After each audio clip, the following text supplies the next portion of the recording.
Just some of the change in practice that you have adopted over a number of years, and it's fantastic to see that in person and to see the impact that it's having. So thank you for your generosity today.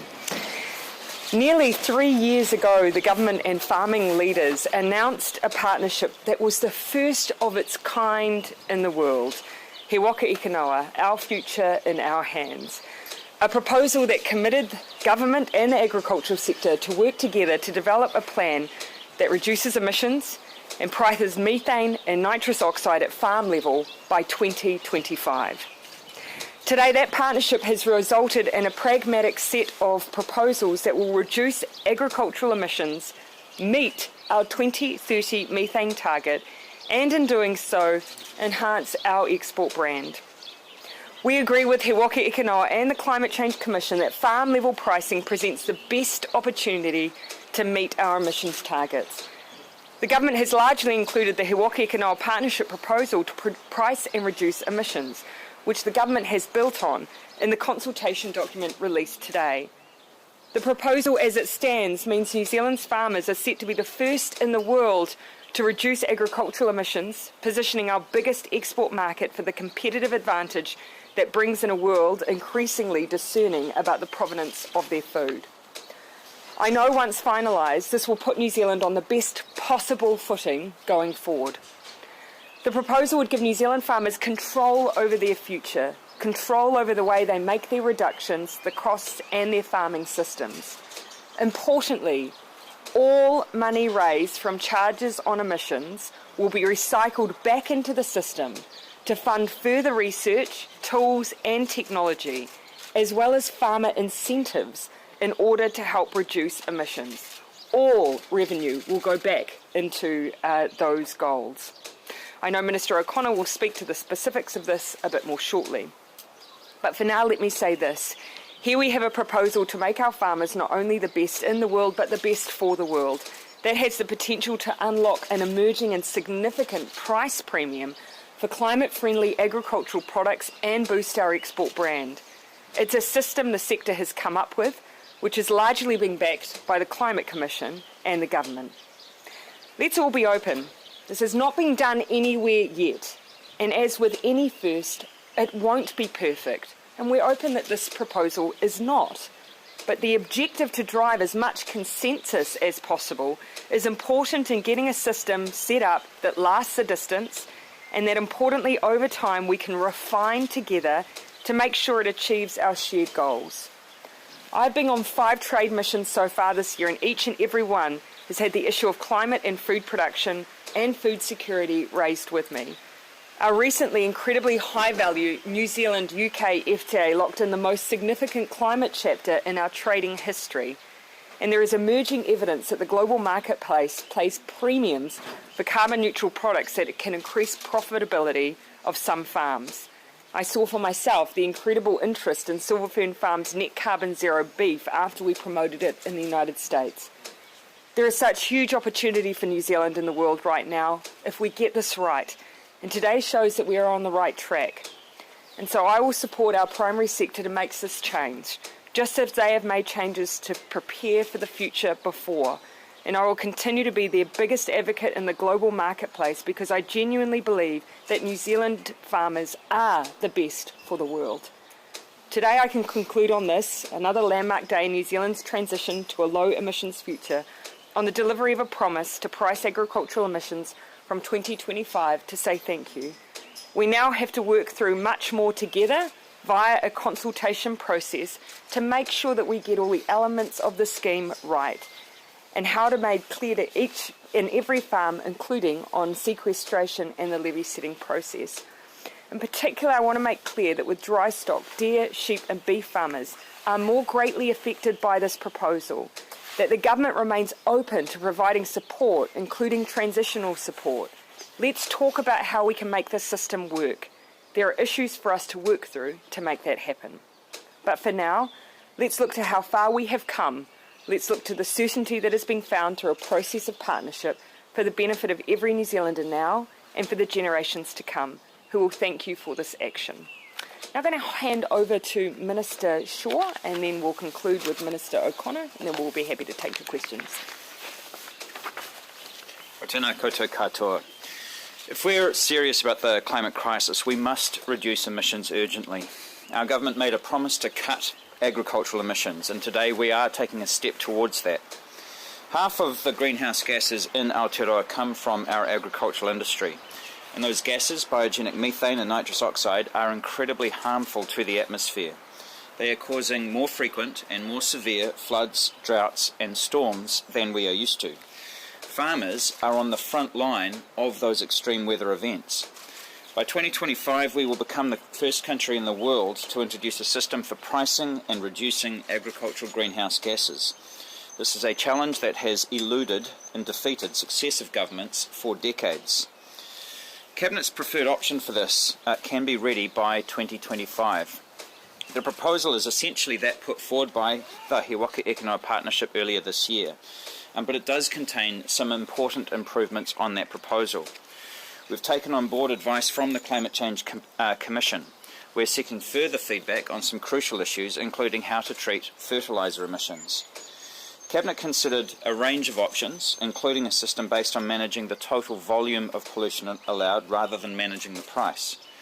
While it was not Cabinet's preferred option, a bespoke cap-and-trade system designed specifically for agricultural emissions could put a strong limit on the amount of emissions that we allow on farms. And unfortunately, it would take much more time to implement and is unlikely to be ready for 2025. Every other sector of our economy already pays for their emissions through the emissions trading scheme. The government's proposing a different system for farming, one that recognises that each unique farm has different options and different choices about how to cut pollution. One of the issues with the backstop option of bringing agriculture processes into the ETS is that agribusinesses could just offset their emissions by planting trees instead of making changes to the way that we actually farm to reduce emissions. The Independent Climate Change Commission, the Parliamentary Commissioner for the Environment and many others have been very clear that we cannot rely on offsetting methane emissions. We must have a plan to reduce them. So instead, we've been working on a system that will drive genuine gross emissions reductions on farms. And that's an important point. No other sector's emissions are managed in a way that reflects gross levels. Around the world, countries grappling with the same issues are looking to New Zealand to take a lead. We've been talking the talk for some time, and now it's time to walk the walk.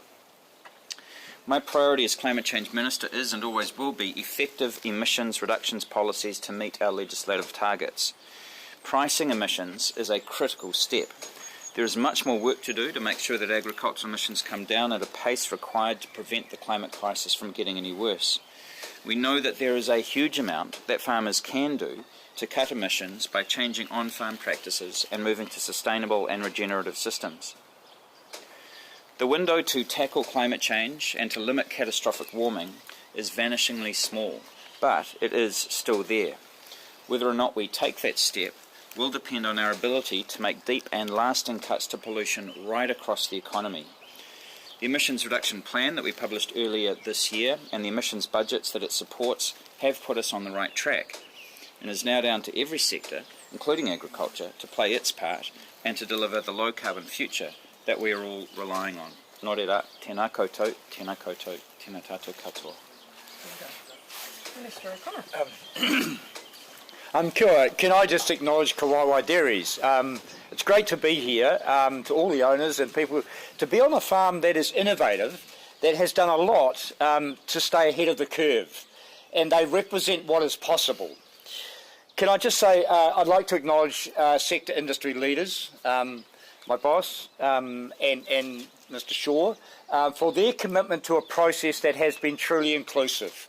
This is not an easy thing to expect change and to want and need change across our primary sectors, but we've done it before and we can do it again. And the one thing I know about the New Zealand farming sectors is that they can adapt to the challenges that they face, whether it be the weather, whether it be the increasing cost of inputs, or be it the need to change what they do on farm.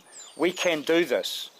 And as I've travelled around the world in my trade portfolio, carbon is the currency that people are talking of, and climate change is the panic and the sense of focus that each and every one of our trading partners is looking at. I'm going to sing this afternoon with the Secretary for Agriculture from California. She said to me, what we thought we had 10 years to plan for, we are facing right now in terms of climate change, whether it be in Florida, where we have the storms, or the fires in California. People are really becoming alarmed at what they have to do. We are in a position where we can stay ahead of that, and as farmers and as food producers, show the world how we can reduce our carbon footprint and feed the world in the way that they expect. This is an opportunity for New Zealand. It's an opportunity for our farmers and our food producers. And if we get this right, there's a premium in the marketplace. There's an ongoing demand for our products that will more than cover the adjustments that we need to do on farm. I see this as an exciting opportunity. What we see here today is a wonderful example of what can be done. They're not massive changes. Some solar panels, some electric vehicles, some changing to pasture species. All these things will contribute to a lower carbon footprint from our farming systems. So I'm excited. We do have to listen to feedback through this consultation process. There are some adjustments that can be made, but there's a lot of support that would put through real money, over $300 million to carry out further research with industry to work on more things that we can do to reduce our carbon footprint. So look, thank you very much, as I say, for hosting us here, for showing us what can be done, and I guess we just have to get out and help other farmers learn what is possible, and then we'll get there. Kia ora. Kia ora. All right, we're happy to take questions. Prime Minister, Here and then here and then here. Prime Minister, why did you reject the Climate Change Minister's proposal? Oh, look, we've canvassed all the way through this process a number of options, but ultimately there were three things that were really important to us. What has been presented to us and what we are putting back out today is essentially the proposal from our primary producers, the farmers themselves. It's key to us that what we do is workable, that it's pragmatic, that it can be introduced in a timely way, and that it will actually bring down our emissions. Unfortunately, some of the other options didn't present that opportunity. You keep talking about that it wouldn't be ready for 2025. It's climate change. Why not move mountains to make it happen?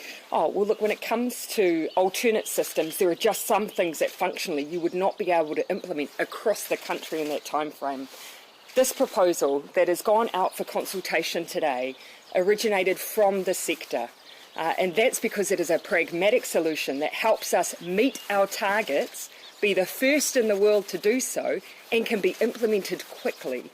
All of those things are material if New Zealand is to start making a difference on its agricultural emissions reductions. James, can I just ask how... Do you mind? I'll canvass around and then we'll come back. We will bring the Minister in though. That interim levy that looks to be on the way in 2025 instead of the farm level levy, there's a two-year time frame. Sorry, can you repeat the first half of your question? The processor level levy that will come into place. No, so the processor levy is a backstop. The plan here that we're consulting on is farm level pricing. The report repeatedly does pour water on whether that will be ready by 2025. The ambition is to implement farm level pricing by 2025. The sector believes it's possible. We are working towards that. We have to have backstop measures, but it's exactly that. Do you have concerns about putting the price per government on emissions? Because in the document it does look quite low if the price is low. What you've seen in the document is modelling across a range of different prices. In this document, though, this is very much a consultation on the way that the system will work. The levy setting comes down the track. But you can see, based on that modelling, we've actually found that we can reach our targets with a lower price even than what the sector believed we could. But our goal here, overall, is to reduce our emissions. Ultimately, we want to do that by incentivising change, different farming practice that will bring our emissions down overall. It's clear that Come you here. have concerns about the impact this will have on sheep and farmers. Yep. What are you expecting to happen? Yeah, this consultation document does, and some of the modelling has drawn out that for dry stock in particular, just because of the emissions profile in the levy system, you do see a greater impact there. So we are specifically saying to that part of our primary sector, we want to work together. How can we ensure that we're supporting that part of the sector and reducing any unintended consequences, so that we're specifically asking for feedback in the consultation in that area. We are looking at potential of transition payments and so on, but we really want to work with the sector on that. And the key to bringing down emissions is going to be setting that price at the right level. Who sets the price under this? Yeah, so this is where we have had a different view from the primary sector. In their initial proposal, the levy setting heavily sat with the sector. We've gone for the much more traditional way that we set levies in government, that ultimately government is informed by the Climate Commission, by advice from the sector, and then sets the levy. But Do you politicians, trust- you're do you also trust- subject to lobbying. I mean, farming companies, they're going to be going to Chris for Apple, aren't they? Getting him to come and turn the screws on you guys. I'm going to completely reject that. I'm not even going to give that any justification, that's claim. But do you trust Government sets levies across the board. We set ACC levies, we set car registration levies. It is the job of government. But you never do that without having the advice and the specialist sectors informing us, such as the Climate Commission. So making sure that we have the Climate Commission, and that will be obviously critical for levy setting, and the input of the primary sector, but ultimately it's sitting with government as the final arbiter. What do you make of that? Amelia, if I may, I'll just canvass around. But if it's useful on the issue of levy setting, of course, the Climate Commission will play a critical role. We've established the Climate Commission for now and in the future to act independent, based on advice, evidence, and research. And you've seen that all the way through, where we've used the Climate Commission, we've adhered very closely to the advice that they've provided. What do you make of Andrew Hoggard's comments this morning, which appeared to indicate that he thought federated farmers would not be able to support the proposal? We've got a period of weeks now with the consultation document out there to continue to work alongside sectors to continue to refine these proposals. But I think the most important point to make is that the He Waka Eke Noa Partnership, which was made up of the primary sector, have created the system that we are now consulting on. We have inputted, though, advice from the Climate Commission and made tweaks. But ultimately, it forms the backbone of the consultation. All right, I'm going to keep canvassing around. I'm going to come back to some of the questions that came originally to Minister Shaw, and then we'll keep ticking around. I guess, James Shaw, how frustrated are you that the Green Party had raised concerns about government being the decision makers when it comes to levy setting. Can you explain why you wanted that process to be independent from government? Well, it mirrors what we do with the rest of the economy. That's why we set up the Independent Climate Change Commission, is to provide that advice to government and to filter the different views that you get from not just that sector but other sectors as well, and to ensure that that advice is based on good science and good economics. I mean, any system that's based on modelling is inherently, there's a lot of kind of questions about how that then plays out in reality. As you'll see from the Cabinet paper, I would like a more robust system, but ultimately the officials were very, very clear. They did not think it could be up and running in 2025, and also the sector itself strongly rejected that as a proposal. And of course, we've seen in the past where, in a change of government that then will side with the sector, and you could see something that we set up then being dismantled only a couple of years down the track. And of course that doesn't achieve our goals either. So as the Prime Minister said, we're consulting on a system that's largely based on what the He Waka Eke Noa Partnership gave us earlier this year, albeit with some modifications which have strengthened the proposal considerably, and that then ensures that we've got something that actually we think will last, because the sector themselves have developed it, and the opposition will be more inclined to support, and to maintain a system that has that level of consensus. So you effectively had to make some concessions to ensure the longevity of the plan, and you're satisfied with it as it stands? Well, like I've said, I think it could be more robust, and a system that uses an absolute cap is, the most robust that you can have. However, something that isn't going to be up and running on time and could be easily dismantled is not going to deliver you the emissions reductions that you need. And so therefore, Cabinet's made the choice that it has. There is a question in the consultation document about whether we should work on that over the long term. But ultimately you've got to get started, and you've got to remember it's 20 years ago this year since the previous Labour government first floated a system that's not wholly dissimilar from this one. So it's been a very, very long journey, and we are well past time to get going. So I guess Sorry. was your plan too idealistic then? Well, you'd have to. I'm probably not the best person to answer that question. I guess what I was saying is that the option that I was putting forward was for a system that doesn't rely on modelling, that has an absolute cap in it, which is what we do for the rest of the economy through the emissions trading scheme. However, as I've just said, officials are very clear they didn't think they could get it up and running in the 36 months remaining to us, and also the sector itself strongly rejected it. Do you trust future governments to set the right price for emissions? I'm always very wary about prices set politically, but ultimately that's why we've punted for having the Commission provide that advice. Well, any government can do that. Any government can, is susceptible to be out on any levy setting, but also even in the emissions trading scheme, although we don't set the price, we do set the parameters by releasing a certain volume of units into the system on an annual basis. That is also subject to lobbying, and so, that is always a risk with anything that's set politically.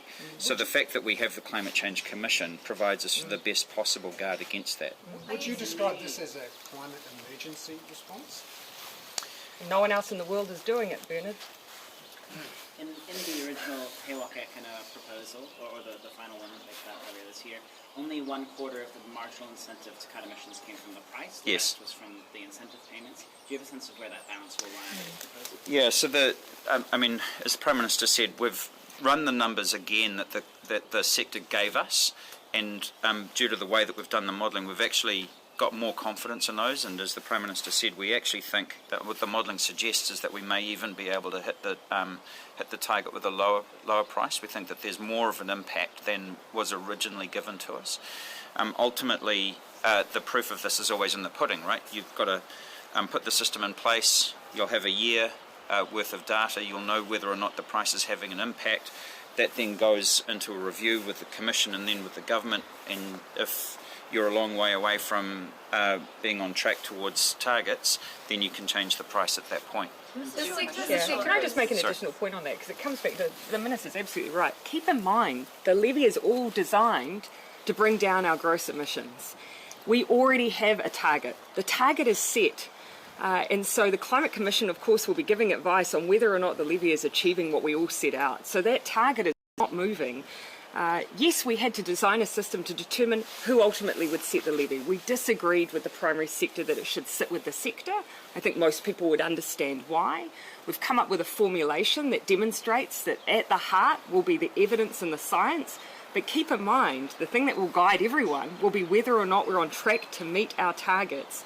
No politician at this point, obviously, while we're in government, is shifting those targets, and would hope future governments wouldn't either. So the sector is obviously disappointed that... we'll come here, back to you, Bennett. The sector is obviously disappointed that, that He Waka Eke wasn't adopted in its entirety, and there are some divergence from it, namely on the levy setting.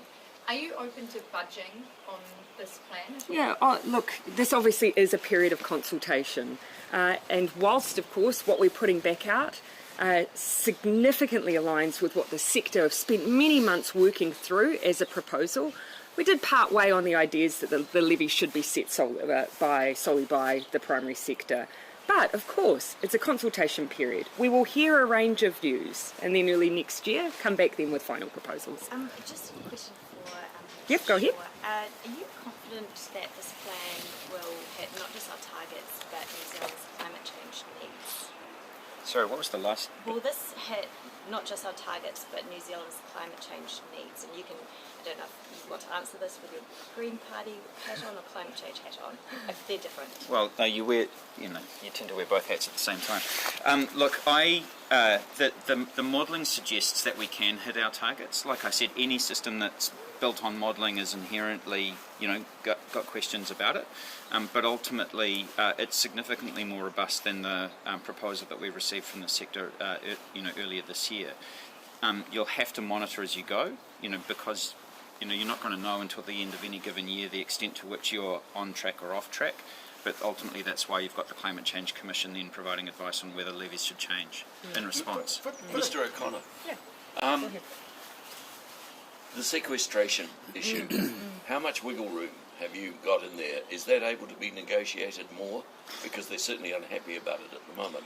I mean, both He Waka Eke Noa and the Commission said that it was going to be hard to get a comprehensive sequestration system in place by 2025, and so they pushed out to 2027.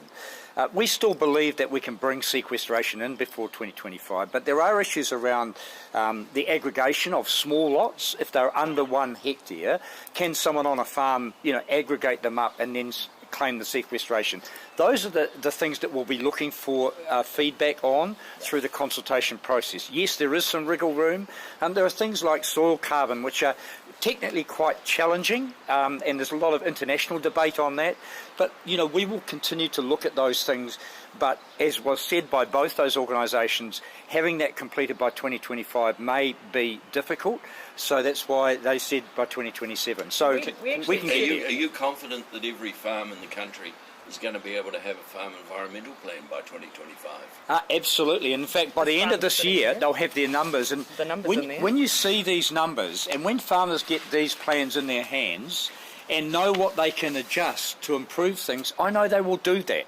Most people running a farm like the challenge, and the challenge will be how to increase their profit and lower their carbon footprint. And I think this is a new exciting time for farming, and the new generation that are coming on see this as an absolute necessity. The question for the Prime Minister... On sequestration, just if I could add, for dry stock in particular, I think one of the issues will be, as the Minister said, the way that you aggregate lots in that way, and this is where I think we really do want to hear from the sector on that, because that is an issue that in our conversations we believe will emerge through the consultation. On the one hand, though, we've actually said in the document we believe that we can calculate sequestration earlier than the partnership believed was possible, but some of the inputs are slightly different. So let's have that discussion. Prime Minister, yeah. has the He Waka Eke Noa process failed then? Because it looks like the farmers are going to reject it. And has it really just effectively delayed action? And shouldn't you have just gone straight in and done it? Oh, just wouldn't mind querying why you believe they're going to reject it. Well, Andrew Hoggard said this afternoon, or this morning, that Look. it was likely the farmers would reject it. Oh, look, ultimately what you have before you is based on the principles that came to us from He Waka Eke Noa. And to have reached a point in our history and our climate action where you have the primary sector working with us on how we can most effectively reduce our agricultural emissions, that in itself is significant. Now we have to work through the details, but the proposal that we've put out, the bones of it continues to be the proposal we had from the primary sector, with some variation on who sets levies, how sequestration works, and how we deal with fertiliser. Here I am putting out a plea, particularly for those working in the beef, lamb and deer. We know there are some issues to work through there. That's what this period is all about. So why are beef, lamb and deer having to take the bulk of the load? Why not dairy farmers? It's simply with a system such as this, depending on revenue and your emissions profile, the simple calculation. And so it will not be necessarily evenly felt across all of that sector either. It will very much depend on the nature of the farm and the farm system itself. But this is where we want to work through, where there may be consequences that are unintended, and what we can do to support those parts of the sector. Before you talked about a possible premium coming from us, Yes. particular farmers, is that realistic though? Given Yes. so much of what we export, It's happening now. but So- so much of what we see is milk powder, right? That gets made into things. Well, let's look at the beef and lamb sector in particular. Already now, we have the likes of Silver Fern Farms reaching a premium in some markets for their sustainably branded products. Beef and Lamb recently did some research that found in 3 major export markets for New Zealand, the majority of consumers in those markets were willing to pay up to a 20% increase in price if they knew that the product was sustainable. there is an opportunity for New Zealand, and that's what this is all about, making sure we do our bit, bring down our emissions, but also gain in the export market. How sustainable can that be if it's exported and it's shipped with carbon? Oh, and of course, this is where, we work through all parts of our supply chain. Obviously, what we're dealing with here today is the production and the products themselves. So just practically speaking with Yeah. the methane gross emissions, how is that going to be reduced looking ahead to the short-term target by 2030? Are farmers essentially going to have to cut stock? Or? So you see a combination. The modelling itself demonstrates that through the system we will reach our 2030 targets. And of course, through, for instance, incentivising particular changes in practice, the way that you're dealing with, for instance, everything from effluent to feed to stocking, a range of different behaviour changes that will likely bring about those emission reductions. We want to make sure, though, that we have a system that incentivises that behaviour change. We don't want it just to be about a levy. We want farmers to be incentivised to reduce down their levy as much as possible by having an incentives regime that also creates that change. Look, there will be in some cases some land use change, but there will also, we expect, behaviour change because you're seeing it already. Sorry to step in, Minister O'Connor has to go, so if there's any final questions. Well, perhaps, or no, actually we've gone for quite some time, so I might take two more. Amelia. Can we just have one more and missing and one for a colleague? If you're lucky. So essentially, Te Waka Kanoa is essentially a compromise from the ETS. However, within this process, I don't think I would describe it. You can already hear from the Minister's introduction the reasons why the ETS wouldn't bring necessarily down our gross emissions. But then within this, we've had a compromise within the compromise, but it sounds like the sector may not even agree to it. I don't quite follow the question. So within it, ideally the cap and trade is the one that the Climate Change Minister was after. However, there's a compromise within that to keep the sector on board, but now it looks like the sector could walk away. At this point, is that disappointing? I would disagree with all of your assertions there. Look, in dealing with agricultural emissions, there's a range of ways that you could do that. Whether it's the ETS, whether or not it's through a processor levy, whether or not, as Minister Shaw has spoken to, a cap and trade. Of course, the most important thing for us is that we, A, bring our emissions down, we, B, do it in a timely way, and C, that we continue to bring our primary producers with us with a pragmatic solution. What is being proposed here ticks all of those boxes. And just one for a colleague, do you think our tax system is fair and fit for purpose? Look, we've made a number of changes to address what we believe have been some issues within our tax system, particularly those that have affected the ability of first-time buyers versus investors in our housing market. But I think every government would acknowledge there's ways that you can continue to ensure fairness. And are you, sorry, I'm completely switching again, are you concerned about the escalation of the war in Ukraine? You'll be seeing us this week announce further sanctions against Russia in response to what we saw earlier, their sham annexation and referendum, but also as an acknowledgement of the fact that we are seeing increasingly, in recent days, civilian targets, which we absolutely condemn. Final question. On agricultural emissions again. Yeah. Who sets the level of the incentive payments, and what do you think an appropriate level should be, or an appropriate multiplier, I guess? The modelling seems to suggest there isn't that much of a difference between a 1x and a 10x multiplier in terms of emissions cuts land use change, so why not go with a lower one? The proposal is that, there's the kind of behind the farm gate component, which is largely based on essentially a computer system that says, well, here's your source of emissions, here are your sinks, and here's how it balances out. That will be guided by essentially a government implementation agency. We haven't decided on whether that's an existing agency or a new agency, but ultimately, as with everything the government does, it will be consulted on, and the ability to make tweaks over time depending on how effective it is. Just So on is the there land a concern that you might end up with a multiplier that's too high? I mean, using the ETS as your comparator, and the ETS, one ton of carbon sequestered is equal to 1 ton of carbon avoided. It is, but this is one of the reasons why we actually didn't use the ETS, because you've got 3 gases where you've got different targets that you're trying to hit in different curvatures, and having one system that treats them all as equal and can only hit one target means that you can end up disguising a lot of activity.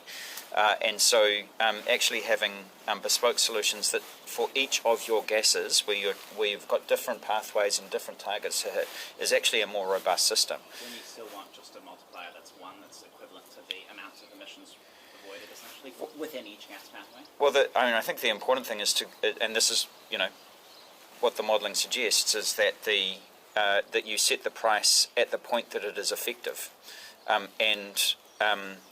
you start by modelling that, and then you test it in reality, and then you adjust based on what actually happens. And sometimes that means that the price will go up, and sometimes it means it could go down, which is kind of what happens in the emissions trading scheme to an extent. The price goes up and down.